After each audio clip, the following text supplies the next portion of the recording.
I'm videoing right now. Oh right. I've got John Marshall from Sutton-on-Trent. Do you want to explain your fine bus you got here? This vehicle here, it's a 1935 Leyland Tiger.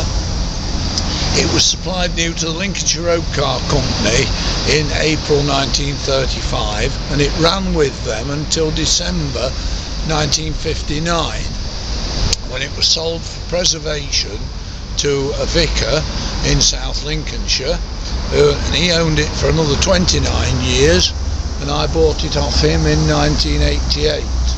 The most significant thing about this bus is that on January the 31st 1953 it was on service in Sutton-on-Sea when the East Coast flood disaster occurred, and the vehicle was flooded to a depth of 4 foot 11 inches.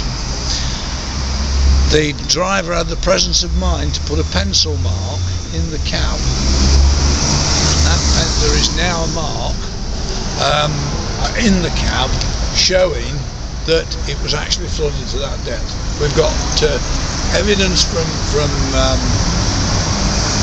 the local press at the time of the vehicle being there. It was subsequently rebuilt and went back into service for another 6 years. I've owned the vehicle since 1988. Yes, well thank you very much.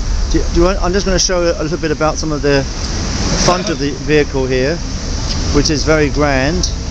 I see you're driving it. It's still got a license on there, so you're actually driving it. Yes, it's fully roadworthy.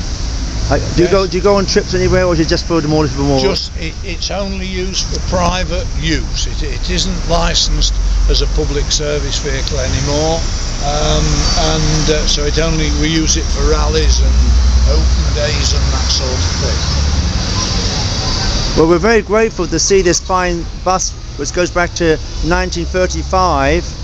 Of course, I was only young when it was out of service in the 50s, but we're very grateful, Mr. Marshall, for giving me your time. Thank you for Thanks very much. For giving me a tour of your fine bus. Okay.